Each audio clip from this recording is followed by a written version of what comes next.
Now, the first part of my journey of deconstruction and renewal really involved the Holy Spirit in the 80s, because I was brought up in the Brethren Methodist Church, Brethren Church. They didn't really believe in baptism of the Spirit, spiritual gifts. They were, of the devil, I was told, and therefore couldn't be trusted, and therefore you shouldn't have anything to do with them. But God had something different in mind, so he challenged my view of the Holy Spirit, and eventually I got baptized in the Spirit in the mid-80s. That totally changed my whole view of a lot of things, because I was able to experience God in a different way.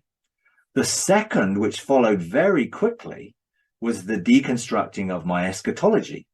As I got baptized in the Spirit, God basically spoke to me about finding out about kingdom and about covenant. And as I began to pursue that understanding, what I believed about the future began to change very quickly into a very different perspective that I have continued on that journey through the last 30, 40 years, through where I am now with it. But my futurist view of the things that were all going to happen in the future, and the Bible mostly talking about the future rather than the past or the present, in the New Testament, was challenged, and I very clearly came to a different view from what I used to have. Subsequently, and more recently, this has involved deconstructing my view of who God is, penal substitute atonement, hell, mixing of covenants, lots of different subjects that God has begun to challenge me with, mostly through conversations and experience. Now, I've shared a lot concerning PSA over the last few weeks, and how by now how I view that as a very false doctrine, which undermines the true nature of who God is as love, and that penal substitutionary atonement view warps how people view God when they see God as punishing Jesus and pouring out his wrath on Jesus and all of those dynamics, when God was with Jesus through it all, and there was never any separation between the two, because they are one. So many people actually struggle with the Old Testament view of God, who in that Old Testament view is seen as retributive. And this brings so much confusion, because they see God supposedly doing things which we're not supposed to do, but he did them, or he was accused of doing them, or it was written that he did them, but actually I don't believe that he did at all, because he didn't deny himself and he didn't change. He's been the same yesterday, today, and forever. Therefore, we're the ones who are confused because of the view that we've been taught about the God of the Old Testament and Jesus. Now, the Hebrew mindset was undifferentiated when they viewed God, meaning they didn't separate good from evil and God from Satan. So if there's something happened which was evil, then God must have allowed that or wanted that, and it was Satan who did it for God. So if there were a whole thing, a lot of people killed, then it was God doing that, but Satan did it for God. So they couldn't really differentiate. So sometimes what you see written as being God, well, it very clearly isn't God. And Jesus very clearly challenged the fact that it was supposedly God when he came. But I was taught various sort of ways of getting around that problem, but it was still a problem. How could God be good and loving when he did these terrible things, or told Israel to do these terrible things in the stories of the Old Testament? So our Bible, having a Jewish religious Old Testament, which obviously was written to a group of people who followed a different religion, is a problem. And it's included in it, and that causes so many problems in understanding who God is for a lot of people. And I know people have sort of glossed over that, or they can't really face the reality of that, so they have various ways of dealing with that. But I think if we're honest and we allow God to begin to challenge our thinking about what it says in the Old Testament about him and what Jesus said about him when he came, I think it will begin to change and transform how we view the Old Testament and how we view it from a perspective of what its purpose is, and actually should we have it at all, from my perspective, because actually it causes more problems than it solves, as far as I'm concerned. Now, the law implies a God who will bless those who keep it and curse those who don't. Now, that is a problem, because that means God curses people. Now, I believe God only's got blessings to give because he's a good God. He's a God of love. A loving God doesn't curse people. So we have this view that we're told that God brings curses if you don't keep the covenant or you're not obedient, which actually has shaped many of our perspectives of who God is. So the doctrine of penal substitutionary atonement is built on the fabricated foundation that God is retributive. In other words, he wants revenge. He wants retribution against those who reject him or who do things contrary or contradictory to the law. The reality is God is merciful. Now, the view within that fabrication of retribution is he does it because he's just and holy. So they separate being just and holy with being merciful and loving, as if you can't be one without the other.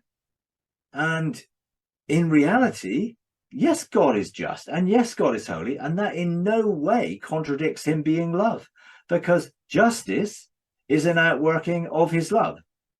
His holiness is an outworking of his love. There's no way does it compete with one another. Therefore, a God who is retributive or wants that retribution against his enemies, and those his enemies are those who don't do what he says in that view, is totally contradictory to the reality of who Jesus says God is. Now, I reckon this sort of is a problem in that fact, so-called, that God is retributive, is actually a myth. It is actually a myth. It is not true. It is a mythology that has been created around a Hebrew understanding of who God was and an evangelical understanding that goes from an old covenant view of God and then begins to try and work that into how the new covenant works. And that's, of course, what they did in the early church with the Judaizers, who supposedly became followers of Jesus, yet they wanted everyone to go back under the law. And they went around to Gentile churches trying to get them back under the law. Hence, they went to the Galatian church, and Paul was so shocked that those Galatians could be so easily turned from the grace that they were born into back to a law-based system that they were now supposed to follow. Jesus came to debunk that myth. And when Jesus came, he came to reveal the Father. And that also, that view of the Father in the new covenant view of God is also supported in the progressive revelation a number of prophets received. And when you start to read the prophets, and of course they wrote still through their filters, but they started to say things that related a very different view of God than what was seen in the Torah and in the early books written about God. So you could say that they had a progressive revelation of who God is. And then those that began to translate the Bible, which was their version in Hebrew, into Greek, because Greek was the language that was used mostly in that world, they began to change a lot of the words into a progressive revelation of God being very different from the Hebrew words. And when you translate from Hebrew to English, you have to look at, I think, the Septuagint, the version that they translated into Greek, which was in the first couple of centuries BC, to realize that they began to change their concept of God. It was progressively being unveiled who God really was. So they started talking in a very different light towards God, like God never wanted sacrifices and offerings and things like that, which of course was a huge challenge, obviously, to their belief system, because their whole law-based system was based on sacrifices and offerings. So Jesus came, he was the express image of the Father. And Jesus said, if you've seen me, you've seen the Father. So that was a huge challenge to their belief system, because they believed in one God, and they didn't see God as one in three or three in one. They just saw one God. So when Jesus said, well, I am the Father are one, that was a huge negative statement which caused them to want to kill him. Jesus challenged their belief systems, which were based on their wrong understanding of God. And that understanding of God was interpreted through the system of the law that they believed in. Jesus came to fully fulfill the old covenant, the law and the prophets. And he did it through demonstrating love.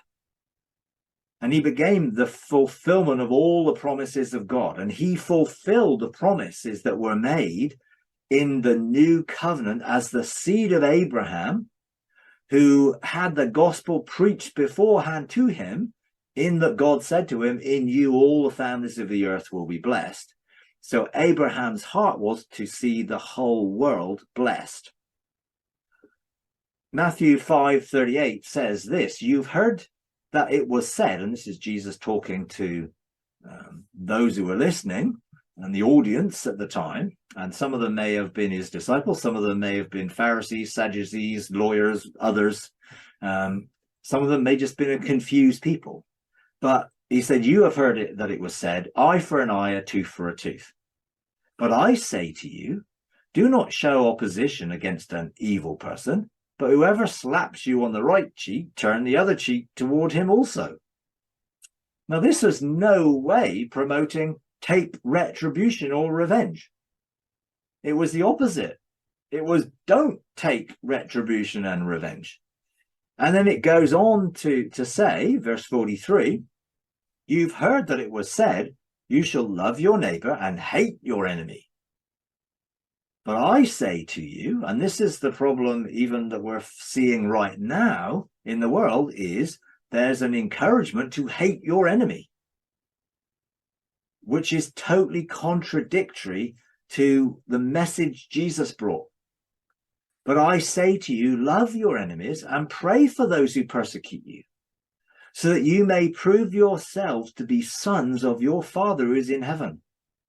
So just as Jesus was the son of his Father in heaven, if we are to be sons of God, then we need also to love those who may persecute us, or maybe them seeing that they're our enemies.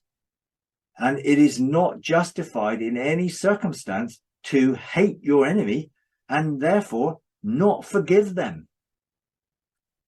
But we have a system of forgiveness that I was brought up with, where you forgive people when they say sorry. And if they don't say sorry, well, you don't forgive them. But actually, I'm so glad that God forgave me before I ever said sorry for anything. Because forgiveness came through what Jesus did on the cross, irrespective of whether I believed it or not. So Jesus completely challenged their whole interpretation of the law that they had used to permit or wrongly demand retribution. So there was a permission, and some people would say, well, the law limited what you could do. So if someone took an eye, you could only take an eye back. You couldn't take two eyes, or you couldn't kill them. So we must see that we can't demand retribution if we're going to be like God. Jesus modeled mercy and forgiveness. Even when he was persecuted and eventually crucified, he still modeled mercy and forgiveness. Now, how hard would we find it to forgive someone where if we were hanging on a cross, couldn't breathe, had been beaten to a pulp, and been persecuted and tortured, and we're hanging on a cross? How easy would it have been for us to say, Father, forgive them? But that's exactly what Jesus said. Luke 23:34. Jesus was saying, Father, forgive them, for they do not know what they're doing. Now, he didn't say, Father, forgive those who do penance. He didn't say, Father, forgive them, those who ask for forgiveness. He just said, Father, forgive them. So the power of the cross and what Jesus did on the cross brought about that forgiveness, because it actually says that through the cross, and this is in 2 Corinthians 5:19, that God was in Christ reconciling the world, the word cosmos, to himself, not counting their sin or trespasses against them. So the Father completely took Jesus's prayer and put it into practice in that every accusation made against anybody has been dealt with by the cross and what Jesus did, so that forgiveness could be released to all. So Jesus actually came to reveal the true nature of God, and that true nature is to administer mercy, not retribution. God does hold people accountable for their behavior, but he does that to warn them of the self-inflicted consequences of their wrong behavior if they're doing things contradictory to who they really are as a son of God, and they're doing things contradictory to love. Of course, there are consequences to that. There may be natural consequences. If you go and murder somebody, the likely is, depending on where you live in the world, you'll be put in prison for the rest of your life, or if you're in some places, you will be killed yourself. Now, did God put them in prison, or did God kill them? No, but there are consequences. So God wants us to operate in love. That's why he told the disciples, Jesus said, love one another as I've loved you. Now, he wasn't just talking about loving the disciples in the group of 12. He was talking about a wider sphere to love everybody as he has loved them, which is unconditionally. So the goal of God's judgment, and judgment is not punishment. Judgment means to deliver a verdict, like a judge would deliver a verdict in a case that he was listening to, and he would make a decision based on the evidence. Now, the evidence is Jesus took every accusation to the cross, nailed it to the cross, and overcame it, and took death into the grave, and we went with him. So we died with him, and we are resurrected with him. On the basis of that evidence, God's judgment, the verdict that he's made, is not guilty to the whole of mankind.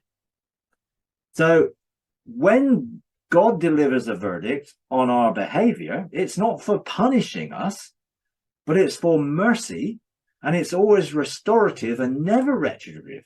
It's never designed to take out his anger or vengeance on us. It is always to restore us. So God makes judgments, of course. He looks at our lives and says, well, that's not good, and that's not good. But he does it to life, not death. He doesn't do it to condemn us to death or to punishment. He does it so we can embrace life. So God is not punitive or vengeful. He's not a vengeful God, as he's been made out to be by many religions, including Christianity. There are, of course, many Old Testament prophetic statements that directly contradict a retributive God. But there's also many things written in the Old Testament which seem to confirm that God is a retributive God. And that's the problem. So even when the concept of punishment is inferred in the Old Testament and in the New, it carries with it the meaning of chastisement or correction for restoration, not retribution or revenge. And we have taken on punishment as retribution and revenge rather than for restoration. Isaiah 57:16 is one example of that. And this is, let's say, God speaking through the prophet. For I will not contend forever, nor will I always be angry. So in other words, I won't be against you forever, nor will I always be angry.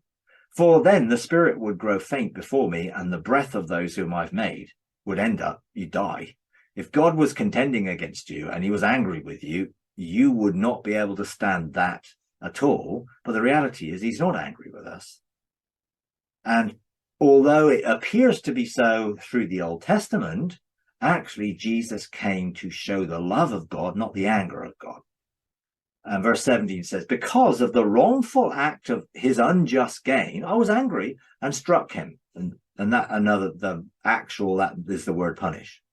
Okay, so to strike is to punish. Now, how did he do it? Well, I hid my face and was angry. He went on turning away and in the way of his heart. Now, this is really talking about Israel as a group. but you could apply this to every individual as well, because all we like sheep have gone astray. So he went on turning away in the way of his heart, in other words, following his own thing, doing the DIY, following the path of the tree of the knowledge of good and evil. I have seen his ways. So those who say God can't look upon sin, well, there's a verse that totally contradicts that. I have seen his ways, but I will heal him. I will lead him and restore comfort to him and to his mourners. So this is a prophetic statement that is saying God may appear to be angry, but he is not going to let that anger cause him to do anything which is contradictory to healing, to restoring, and to love. And when Jesus came, he began to unveil that. But even in the Old Testament, the true nature of God is still revealed in glimpses. Psalm 103, 8-9. The Lord is compassionate and gracious, slow to anger, abounding in love. He will not always accuse, nor will he harbor his anger forever. So in other words, yes, he may appear to be angry because he's looking at our self-destructive behavior, and he doesn't hate the person. He's not angry with me and with you. He's angry with what we are living in, lost identity. He's angry that we are missing out on the reality of his love. But he is compassionate and gracious and slow to anger, abounding in love. In other words, love will abound over any other emotion. Hosea 6:6 says of God, I desire mercy, not sacrifice.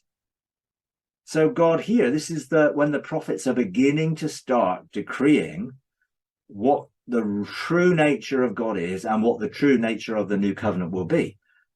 He desires mercy, not sacrifice. So he's not wanting you to sacrifice to him. He wants to show you mercy. So when Jesus comes and he describes his ministry, and he quotes Isaiah 61 in Luke 4, he leaves out the statement about the day of the vengeance of our God, because that was a statement made by Isaiah through his viewpoint. And when Jesus quotes that, he doesn't talk about the vengeance of our God, because that wrong old covenant view of God was retributive, but Jesus replaced their need for vengeance with grace and mercy. That's what he demonstrated to his disciples, grace and mercy. So in Isaiah 61, 1-2, it says, the Spirit of the sovereign Lord is upon me, because the Lord has anointed me to proclaim good news to the poor.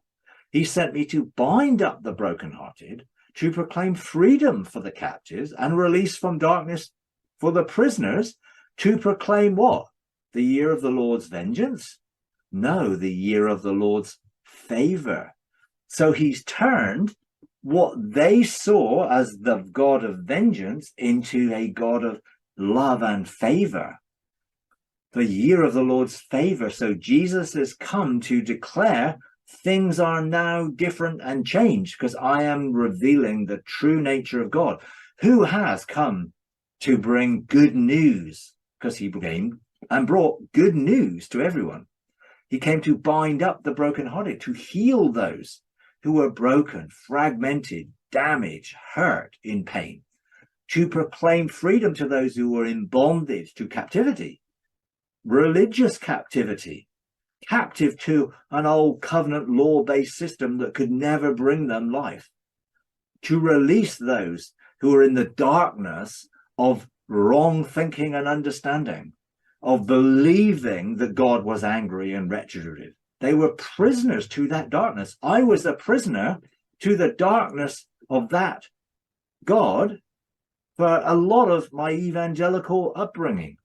I was a prisoner to that lie, because I was kept in darkness to the light that God is, the light of the world.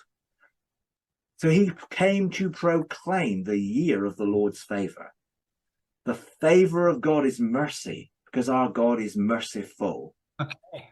Jesus demonstrated no violence, no retribution. He didn't come and kill those who persecuted him. He didn't come and bring bad things on those who persecuted him. He didn't come and bring any any negativity to them at all. What did he do? He came to demonstrate God's love. He came to demonstrate that God was not going to bring violence on them, even if they crucified him. There was no violence. Jesus was persecuted. Jesus was accused. Jesus, they tried to kill him. They tried, even in Nazareth, they tried to throw him off a cliff. But what was Jesus' response? Not to be angry with them, not to come and kill them in response or want bad things to happen on them. He wanted and preached good news, because Jesus's nature is just like that of his Father, because they are one. Loving kindness is the nature of Father, Son, and Spirit. Loving kindness. That is covenant love, new covenant expression of what a loving God is all about. So Jesus rebuked his disciples when they wanted to call down fire upon their enemies. Jesus stopped people stoning an adulteress, overcoming their law-based demands for retribution, death, with mercy. Jesus healed the high priest's servant's ear after Peter cut it off with the sword. Yeah, Peter, there you go. Jesus told his disciples not to take up the sword. Jesus refused to defend himself when faced with physical abuse and torture, because Jesus demonstrated love, not retribution. Jesus asked his Father to forgive those who were crucifying him while they were crucifying him. Jesus did not seek any revenge after the resurrection. Jesus didn't come back saying, right, okay, I'm going to get them back for putting me on the cross and killing me. No, what did he do? He wanted all to follow him. He gave them the message of forgiveness. He even forgave Peter for betraying him 3 times and then restored him 3 times so that he would then feed his sheep. What would he feed them? With the truth of love. Jesus preached and demonstrated a message of love. Jesus called his disciples to love each other as they'd been loved by him. He called them to love the world. So Jesus directly contradicted the Old Testament narrative that portrayed God as retributive. That worldview gave the followers of the law the excuse to inflict retribution against others and demand vengeance and blame God for them doing it, because they then wrote that God told them to do it, when actually I do not believe God did at all. So the stories of Noah's flood, the Canaanite conquest, the appeasement of a wrathful God supposedly in Joshua 7, Numbers 25, were their interpretations of events that actually Jesus's life and teaching and message directly contradicted and challenged, as he was the Prince of Peace, not violence, not war. Yes, he was passionate. And yes, he did overturn the money changers' temple. Why? Because they were turning a reality of who God was as a loving God into a place where they could use their position to make money and to take money from people. And, you know, they were turning what was a place of prayer into a den of thieves, effectively. And of course, he was not happy with that. And he contradicted what they were doing and showed his authority to turn over their lives, if you affect it. Because what he was doing was demonstrating you need a total change of life. You can't go on living this way. And we need to see some of the things that Jesus did were allegorical. They were supposed to show a message. You know, people say, oh, yeah, but Jesus was angry. You know, yeah, but he was demonstrating love against those that actually were stopping people knowing God's love. And of course, he challenged them. He challenged that they were the blind leading the blind. They were like whitewashed tombed.